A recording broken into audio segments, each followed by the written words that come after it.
18장 18절에서 28절까지의 말씀 같이 읽도록 하겠습니다. 사도행전 18장 18절에서 28절입니다. 바울은 더 여러 날 머물다가 형제들과 작별하고 배 타고 수리아로 떠나갈새 브리스길라와 아골라도 함께 하더라. 바울이 일찍이 서원이 있었으므로 겐그레아에서 머리를 깎았더라. 에베소에 와서 그들을 거기 머물게 하고 자기는 회당에 들어가서 유대인들과 변론하니 여러 사람이 더 오래 있기를 청하되 허락하지 아니하고 작별하여 이르되 만일 하나님의 뜻이면 너희에게 돌아오리라 하고 배를 타고 에베소를 떠나 가이사라에 상륙하여 올라가 교회 안부를 물은 후에 안디옥으로 내려가서 얼마 있다가 떠나 갈라디아와 부르기아 땅을 차례로 다니며 모든 제자를 굳건하게 하니라. 알렉산드리아에서 난 아볼로라 하는 유대인이 에베소에 이르니 이 사람은 언변이 좋고 성경에 능통한 자라. 그가 일찍이 주의 도를 배워 열심으로 예수에 관한 것을 자세히 말하며 가르치나 요한의 세례만 알 따름이라. 그가 회당에서 담대히 말하기 시작하거늘 브리스길라와 아굴라가 듣고 데려다가 하나님의 도를 더 정확하게 풀어 이르더라. 아볼로가 아가야로 건너가고자 하므로 형제들이 그를 격려하며 제자들에게 편지를 써 영접하라 하였더니 그가 감에 은혜로 말미암아 믿은 자들에게 많은 유익을 주니 이는 성경으로서 예수는 그리스도라고 증언하여 공중 앞에서 힘있게 유대인의 말을 이김이러라. 아멘. 사도 바울의 이제 2차 전도 여행이 이제 마무리되는 이제 그런 내용이 오늘 18장 후반부 내용인데, 오늘 말씀을 통해 일단 한 질문은 성경, 더 바이블, 성경을 한마디로 요약하면 무엇인가? 이 성경 66권이죠. 66권을 한마디로 말할 수 있는, 여러 가지로 요약할 수 있겠지만 그 중에 가장 중요한 요약 한마디는 바로 예수는 그리스도다, 이렇게 얘기할 수 있을 것입니다. 그래서 오늘 설교 제목이 성경의 핵심 예수는 그리스도라고 제목을 정했습니다. 성경을 읽고 공부했는데 예수님을 만나지 못했다면, 예수님 만나는 사람도 있고 만나지 못하는 사람도 있는데, 성경을 잘못 공부하거나 잘못 읽으면 성경을 아무리 읽어도 예수님을 만날 수 없다는 안타까운 사실입니다. 자, 오늘 설교 제목 성경의 핵심 예수는 그리스도라는 제목이 나온 말씀을 먼저 보면 28절 보시면 이는 성경으로서 예수는 그리스도라고 증언하여 공중 앞에서 힘있게 유대인의 말을 이김이러라, 이런 말씀이 아까 읽은 말씀에 있었죠. 성경을 가지고 예수는 그리스도다 이렇게 증언했다라는 말입니다.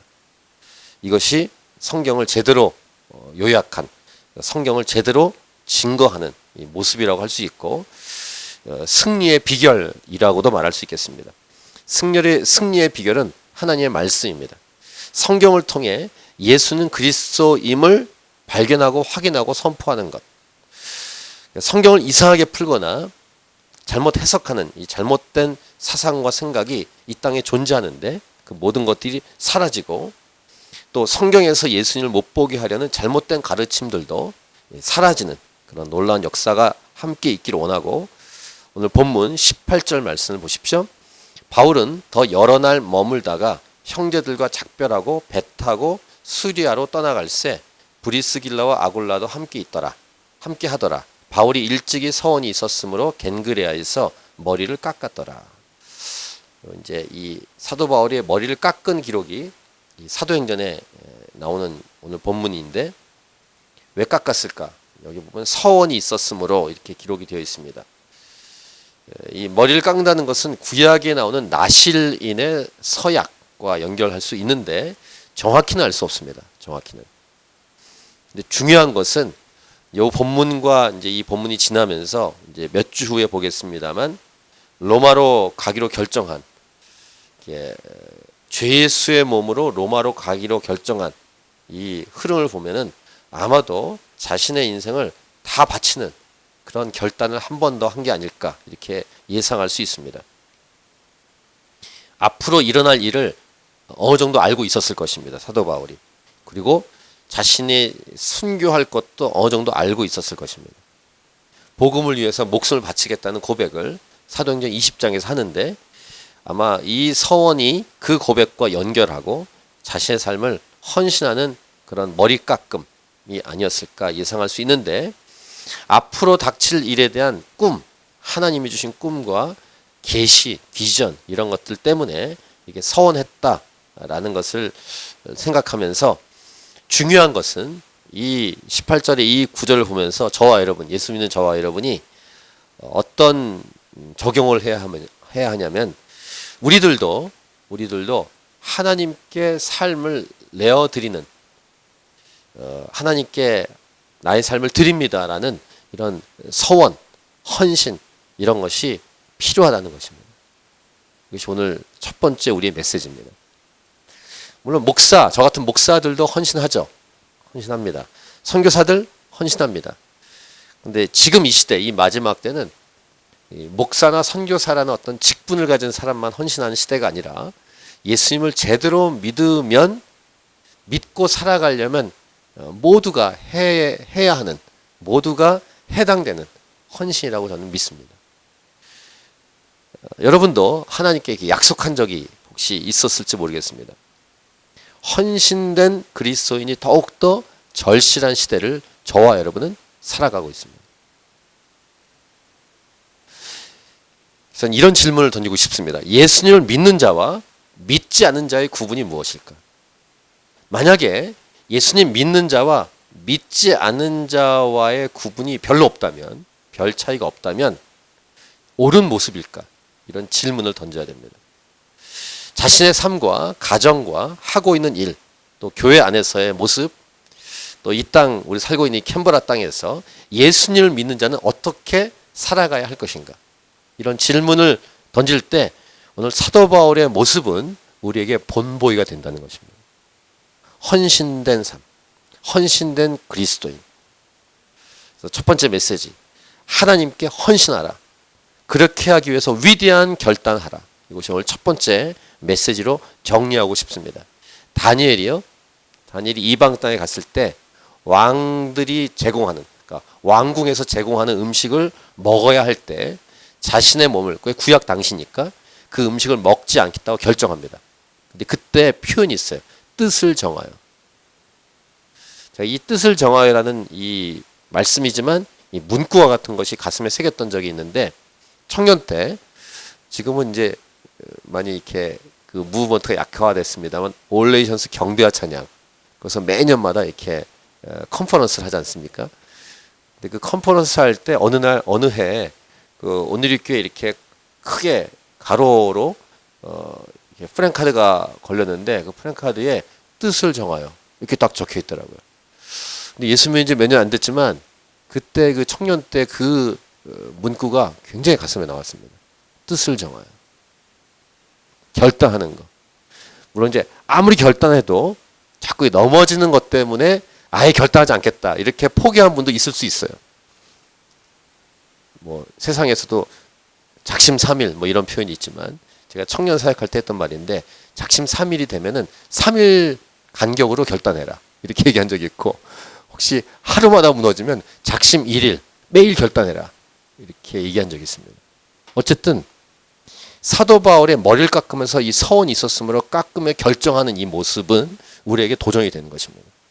다니엘이 뜻을 정한 것처럼 예수 믿는 사람은 뜻을 정하고 결단하고 헌신하는 삶을 계속 반복하더라도 해야 하는 것입니다. 그래서 하나님이 기뻐하는 인생을 살아가는 것, 살아내도록 하는 것, 이것이 예수 믿는 자의 모습이고 믿지 않은 자와의 구분 중에 굉장히 중요한 부분이라고 믿습니다. 믿지 않은 사람들도 자기가 목표 세운 야망을 위해서 결심하잖아요. 우리 아이들하고 이렇게 영화 보다가 어떤 영화를 봤는데, 이렇게 놀고 먹는 어떤 고등학생이 어떤 자매를 좋아해서 그 대학이 어느 대학인지를 확인하고 그 대학을 들어가겠다고 결심한 다음에, 저도 좀 그런 적이 있었거든요. 고등학교 때. 이렇게 엄마 내 몸을 묶어줘. 이렇게 몸을 묶어요. 그 다음에 밥은 비빔밥만 해줘. 이렇게 비빔밥. 그 다음에 이렇게 방에다가 요강 갖다 놓고. 요강을 아십니까? 예. 그래서 그 방 안에서만 해서 이렇게 수염 다 기르고 앉아서만 공부하는. 우리 어릴 때도 이렇게 고등학교 때 눈에다가 이렇게 이쑤시개 같은 거 이렇게 해가 잠 못 자게 하고 그런 여러 시도 실제로 그런 거 했습니다. 그 다음에 안티플라민이라고 해가지고 그거를 여기다 발랐어요. 이렇게 눈 못 감게 하기 위해서. 그런 결단을 하는데 예수 믿는 자의 결단은 어때야 되는가?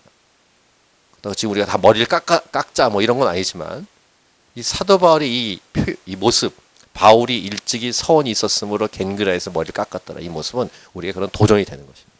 도전. 두 번째 19절부터 23절 보시면 에베소에 와서 그들을 거기 머물게 하고 자기는 회당에 들어가서 유대인들과 변론하니. 이 구절도 참으로 이제 두 번째로 생각해 봐야 될 부분인데 1차, 2차 전도여행 하면서 사도 바울이 유대인과 이렇게 많이 부딪혔잖아요. 그래서 지긋지긋해 사실은. 그래서 내가 이방인 땅으로 가기라. 그러니까 이방인에게 가겠다. 이런 결심을 여러 번 했는데 또 유대인과 또 만납니다. 왜 그럴까? 자꾸만 건망증이 있어서 그런가? 유대인들의 심한 반대에도 불구하고 유대인들에게 돌로 맞아서 기절한 적도 있어요. 사도 바울이. 다시 유대인들 앞에서는 사도 바울의 모습을 통해서 알 수 있는 내용은 뭐냐면 포기할 수 없는 마음. 사도 바울 안에는 포기할 수 없는 마음이 있었습니다. 이게 사랑의 마음이죠. 지긋지긋하게 반대하고 거부하고 해도 또 가는. 사도 바울이 이 마음을 알 수 있는 게 로마서입니다. 우리가 언젠가 이제 주일이든 수요일이든 로마서를 묵상하게 될 텐데 로마서 9장 1절부터 4절을 보시면 이런 기록이 있습니다. 참고 구절 보시면서 내가 그리스도 안에서 참말을 하고 거짓말을 아니하노라. 나에게 큰 근심이 있는 것과 마음에 그치지 않은 고통이 있는 것을 내 양심이 성령 안에서 나와 더불어 증언하노니. 양심 안에 큰 고통은 바로 유대인들이에요. 자기 동족. 3절 보세요. 나의 형제 곧 고륙의 친척을 위하여 내 자신이 저주를 받아 그리스도에게서 끊어질지라도 원하는 바로라. 이 정도로 사도 바울은 자신의 민족을 향해서 안타까운 마음이 있었습니다. 4절 그들은 이스라엘 사람이라 이렇게 기록을 하고 있습니다. 저와 여러분은 한국 민족이에요. 한국계 호주인 시민권이다. 호주 시민권이라고 해도 한국 사람이죠. 한국 사람에 대한 마음이 우리에게 있는가 이런 질문하면서 또 여러분이 전도하고 있는 대상자 여러분의 다음 세대든 친구든 부모 세대든 전도 대상자라고 한다면 그렇게 나를 이렇게 복음을 전할 때 권면할 때 나를 핍박하고 이렇게 싫어했지만 다시는 만나지 않겠다 결심했지만 다시 전화를 걸게 되고 다시 만나게 되는 대상. 사랑하기 때문에. 그러니까 사도 바울은 유대인들에게 또 가는 거예요. 심한 반대에도 불구하고. 그 다음 이제 사도 바울의 모습을 보십시오. 여러 사람이 더 오래 있기를 청하되 허락하지 아니하고 작별하여 이르되 만일 하나님의 뜻이면 너희에게 돌아오리라 하고 배를 타고 에베소를 떠납니다. 여기 이제 하나님의 뜻이면 이라는 단어를 이제 세 번째로 묵상하겠습니다. 제가 한번 우리 교회 시작할 때 그런 얘기를 했던 것 같아요. 어떤 목사님은 내가 이 교회에서 뼈를 묻겠습니다. 이런 말 해요. 멋있는 것 같지만 안 멋있습니다. 하나님이 허락하면 그때까지 있겠습니다. 이게 정확합니다.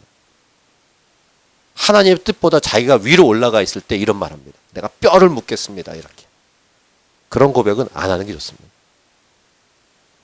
하나님의 뜻이 어떻게 될지 어떻게 알아요? 하나님이 허락하는 동안은 최선을 다하겠습니다. 사도 바울의 고백이 그렇습니다. 하나님의 뜻이면 너에게 돌아올 것이다. 이렇게. 이것은 자신이 인생의 주인이 아니라는 고백이 깔려 있는 것입니다. 열심을 내고 수고도 하지만 자기 마음대로 하고 자기 뜻대로 하는 사람은 조심해야 되는 것이 주인이 하나님이 아니라 자기가 주인 되어 있기 때문에 그러니까 교회에서의 갈등도 자기가 주인 되어 있을 때 문제가 생깁니다. 하나님의 뜻입니다. 하나님의 뜻이면을 또 잘못 오용하는 사람은 대충 하는 거. 대충 이렇게. 그것도 아니고 열심을 다하는데 하나님이 허락한 동안 하나님이 허락하시면 이 부분을 분명히 하는 주인은 내가 아니라 하나님이시다라는 것을 사도 바울의 이 한마디 한마디에 다 들어있습니다. 자, 그 다음 22, 23절 보면은 가이사라에 상륙하여 올라가 교회 안부를 물은 후에 안디옥으로 내려가서 얼마 있다가 떠나 갈라디아와 부르기아 땅을 차례로 다니며 모든 제자를 굳건하게 하니라. 이렇게 기록하고 그 다음에 이 사도 바울을 비롯한 또 사도 바울 주위에 있는 좋은 동역자들 중에서 이제 좋은 동역자 한 명이 이제 등장하는데 24, 25절 보면은 아볼로라는 한 사람이 등장합니다. 24절 보세요. 알렉산드리아에서 난 아볼로라 하는 유대인이 에베소에 이르니 이 사람은 언변이 좋고 말을 잘했다는 거예요. 그런 분 있잖아요. 말 잘하는 분이 있습니다. 그다음에 성경에 능통하다. 성경 말씀을 잘 알고 있는 사람. 25절 거기다가 그가 일찍이 주의 도를 배워 열심으로 예수에 관한 것을 자세히 말하며 가르치나. 그런데 이렇게 됐다는 것입니다. 후반부 요한의 세례만 알 따름이라. 자, 이게 뭘까? 요한의 세례만 알았다. 아마도 회개의 메시지. 앞으로 예수님 오신다. 오실 예수 그리스도. 이미 사도행전 지금 이 시대에는 오신 예수님 아니에요? 이미 오신 예수님. 근데 아볼로는 오실 예수님 정도로만 알고 있지 않았을까라고 예상합니다. 아마 복음을 정확히 듣지 못한 것 같아요. 그 당시 성경은 구약 성경만 있기 때문에 구약 성경 메시지를 많이 알고 있었고 말을 잘했고 지식이 많았지만 예수님이 이미 오신 예수님이시고 그 예수님을 믿어서 성령을 받은 아직 그 상태는 아니었던 것 같습니다. 아볼로가. 우리는 저와 여러분은 이미 오신 예수 그리스도를 믿고 그 다음 예수님을 통해서 이미 구원을 받았고 믿은 사람들은 그 다음에 영원한 생명을 이미 얻었으며 내 안에 성령님이 계시고 내가 교회가 됐고 우리는 예수님의 부활의 증인이죠. 그 상태가 아직 안 된 아볼로의 모습을 볼 수 있습니다. 여기서 알 수 있는 두 번째 정리한 메시지는 이것입니다. 성경에 대한 지식이 아무리 많다고 해도 예수님을 정확히 그리고 제대로 알지 못할 수도 있다는 것입니다. 이것은 서두에 말씀드린 내용입니다. 오늘 전체 핵심 제목과 관련된 메시지인데 그 당시엔 신약이 없었어요. 구약만 있었습니다. 구약만을 제대로 알아도 복음을 만날 수 있습니다. 사도 바울이 그랬고 아골라와 브리스길라가 이미 복음이신 예수님 만났죠. 구약만 있는데. 근데 아볼로는 아직 제대로 예수님을 만나지 못한 상태입니다.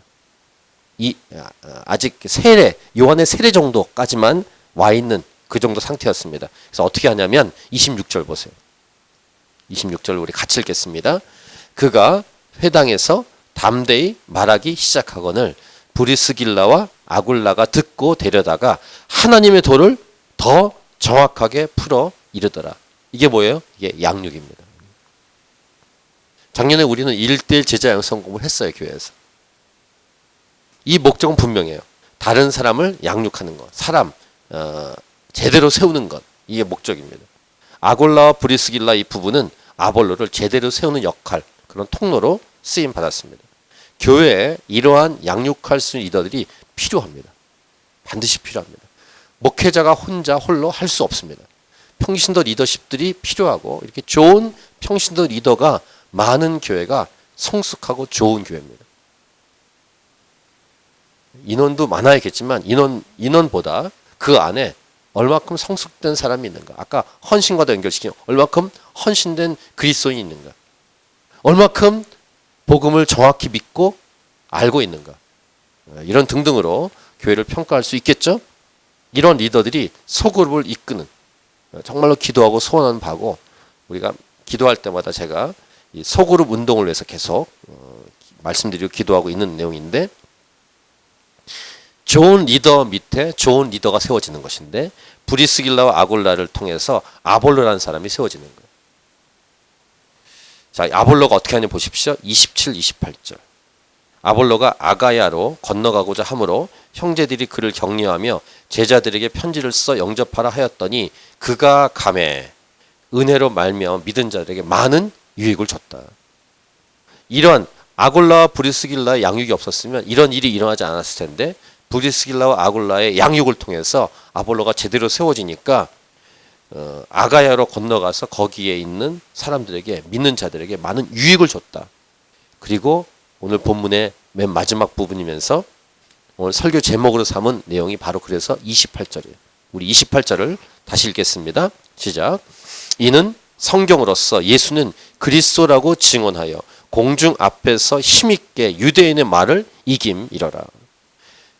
양육이 잘 되니까 아볼로가 기본적으로 깔려있는 게 성경 지식도 많았고 그 다음 언변도 좋았기 때문에 믿는 자들에게 유익을 주고 믿지 않은 유대인들에게 성경을 통해 예수는 그리스도라고 증언하는 그런 강력한 통로가 됐다는 것입니다.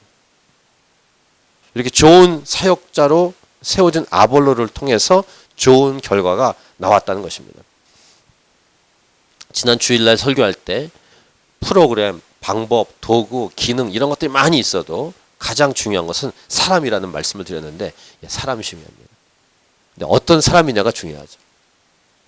아까 말씀드린 헌신된 사람 필요한데 이렇게 좋은 양육할 수 있는 사람이 필요하고 양육을 받아서 좋은 사역자가 세워지면 27, 28절에 기록된 것처럼 많은 유익과 그 다음에 성경을 통해 예수는 그리스도라고 선포하는 이런 놀라운 복음의 통로로 세워진다는 것을 성경은 우리에게 말씀하고 있습니다. 자, 많은 사람, 교회 여러 사람 중에서 특별히 성경을 가지고 예수는 그리스도라고 가르칠 수 있는 사람, 성경을 통해서 예수는 그리스도라고 가르치고 선포할 수 있는 사람.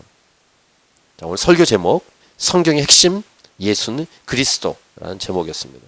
이런 좋은 사역자, 소그룹 리더 등을 위해서 함께 기도하고 있는데 이 기도에 여러분도 동참하시고 우리 캔버라 하나님의 자신 교회 안에 좋은 리더들, 좋은 양육자들, 좋은 사역자들이 세워져 갈 수 있도록 기도할 수 있길 바라고 오늘 앞부분에 본 것처럼 여러 이렇게 헌신하는 새롭게 결단하고 헌신하는 그런 내용 중에서 나를 통해 다른 사람이 잘 세워지도록 결단하고 헌신하는 것도 좋은 결단과 헌신이라고 할 수 있을 것이고 그 다음에 아볼로처럼 세워진 다음에 어느 지역에 가서 성경을 통해 예수는 그리스도라고 선포하고 증언할 수 있는 사람으로도 헌신하고 결단하는 그런 기도가 약속이 우리에게 필요할 것입니다. 이 캔버라 땅에서 캔버라에 거룩한 영향을 끼치는 교회로 우리 하나님의 차하신 교회가 쓰임 받기를 간절히 원합니다. 성경은 하나님의 말씀입니다. 성경은 예수 그리스도가 들어 있습니다. 성경을 통해 우리는 예수 그리스도 복음을 만날 수 있는 것입니다. 참고 구절로 마지막 디모데후서 3장 16, 17절 우리 읽고 우리 기도할 텐데 사도 바울이 이렇게 정리하고 있습니다. 디모데후서 3장 16, 17절 같이 읽겠습니다. 시작.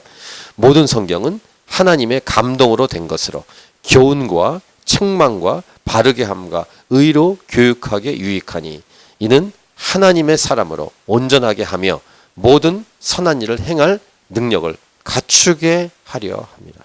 아멘. 자, 우리 찬양하고 오늘 말씀 기억하면서 기도하도록 하겠습니다.